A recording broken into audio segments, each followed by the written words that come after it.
ఆడుతూ పాడుతూ పని చేస్తుంటే అలుపు సలుపేమున్నది, అందరం ఒకటై చేయి కలిపితే ఎదురేమున్నది అని అన్నట్టు బంజారా అక్కలు పాట పాడుకుంటా రోడ్డేసిన కాంట్రాక్టర్ పనితనం ఏ తిరుగున్నదో చెప్తున్నారు.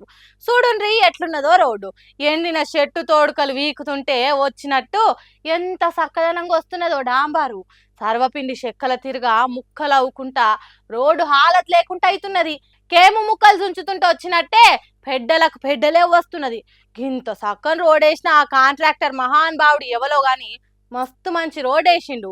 ఎట్టోడా ఎనగైరా అంటే ఆ పుల్లి ఈ పుల్ల అడ్డమేసిండట. ఆగో అచ్చం గట్లనే వేసినామా అంటే వేసినాం అన్నట్టు మట్టి రోడ్డు మీద 2 ఇంచుల మందం డాంబర్ పోసిండు. అటెనక బిల్లలు ఎత్తుదామనుకున్నాడు కావచ్చు గాని జనం ఊకుంటారా, ఇంత అద్మానం వేసిండ్రు ఏంది మా ఊరుకు రోడ్డు అన్నట్టు కాంట్రాక్టర్ పనితనాన్ని బయట పెడుతున్నారు పాట పాడుకుంటా. ఈ రోడ్ వేసి కూడా చాలా రోజులు అవుతున్నట్టు లేదు. కొత్త సీల్ నంబర్ 1 రోడ్ తిరగనే ఉన్నది. పనిమంతుడు పందిరేస్తే కుక్కతో దాకి ఊలిపోయింది అన్నట్టే ఉన్నది దీని కథ కూడా. జడ్చర్ల నియోజకవర్గం బోడగుట్ట తాండా పెద్దరేవల్లి నుండి దేవునిగుట్ట తాండా దాకా 1 కిలోమీటర్ రోడ్డు ఎవలో కాంట్రాక్టరు ఎట్టుకేసి చేతులు దులుపుకున్నాడని చెప్పుకున్నాం కదా. అదే రోడ్డుగా వచ్చి ఇది కూడా మొన్న వార్తలలో లేసినామని హాగో ఆ కిలోమీటర్ రోడ్డునే వీడియోలు తీసుకుంటా ఇట్లా పాటలు పాడుకుంటా వైరల్ చేస్తున్నారు. డాంబర్ పోసిండా లేకుంటే నల్ల మట్టి ముద్దలు వేర్చిండా అన్నట్టే ఉన్నది. ఇసోంటి కాంట్రాక్టర్ ఉంటే దేశం ముందుకెందుకు పోదు చెప్పుండ్రి. జట్టిమానం స్పీడ్ తోని రై రై అని చూసుకోవతుంది. నీ పనికున్న వారతు ఏం కాంట్రాక్టర్లు మోపైనరా మీ దుంపలు తెంచా. ముందుగాల మనం చెప్పినట్టే నడుస్తున్నది కదా కవిత రాజకీయము. తండ్రికి రాసిన లేఖ బయటికి లీక్ అయ్యేటట్టు ఎందుకు చేసుకున్నది? అటెనక బీఆర్ఎస్ పార్టీ నుంచి కవిత ఎందుకు బయటికి వచ్చింది? వచ్చి ఊకోకుండా 10 ఏళ్ల పాలన మీద ఎందుకు దుమ్మెత్తి వస్తున్నది? బీఆర్ఎస్ పార్టీ కష్టకాలంలో కవిత పబ్లిక్ ను పరిచయం చేసింది. కవిత కదలికల వెనుక రేవంత్ రెడ్డి దోస్తాను ఉన్నది.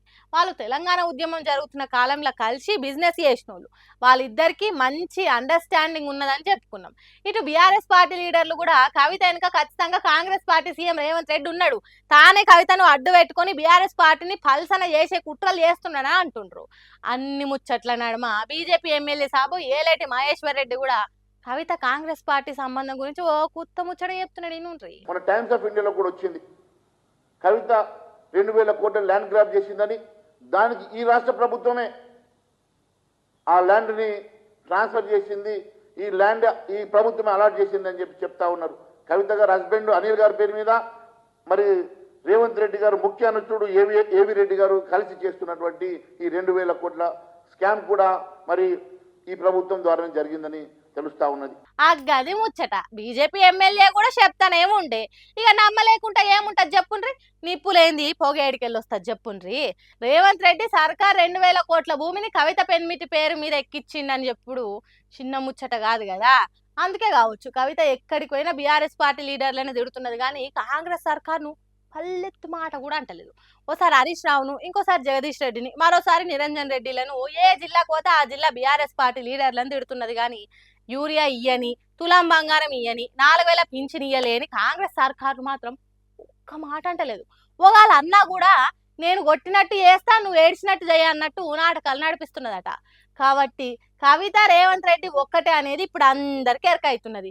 మరి ఆ 2000 కోట్ల సంగతి ఏందో, ఆ స్కామ్ కక్కిస్తే అందరి భాగవతం బయట పడుతుందని అంటుర్రు ఆ బీజేపీ పార్టీ ఎమ్మెల్యే మాటలు పబ్లిక్ ఇప్పుడు.